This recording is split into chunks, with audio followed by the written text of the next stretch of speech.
Alright guys, this is not a how you disassemble, drop the engine, but showing you how I did the water pump on a Ford 3.5. This is a 13 Ford Taurus that I'm working on.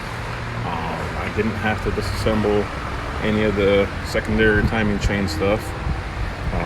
The way I did it is I loosened that bolt right there for the primary chain tensioner, just enough so I can slide it. I moved that one out of the road, and I said I was able to pull the water pump out. Like I said, I didn't really want to have to take all that stuff off if I didn't have to. So, like I said, not a how do you do it, but just a little tip that I found. Maybe you guys already know about it. I don't know. I didn't see anything on YouTube, so but yeah, that's how I did it. I think it was pretty easy to drop the engine. It took me less than 2 hours. I think it was like an hour and 50 minutes to drop it. You know, you've seen that before. I learned that from a guy on YouTube. I don't know his name, but thank you. So that's how I did it. Loosen that up. That's not even off all the way.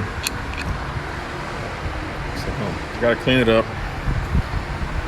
Clean my timing cover and put the new pump in there. Put my chain back on and put it back in the car. Alright guys, hope this helps somebody.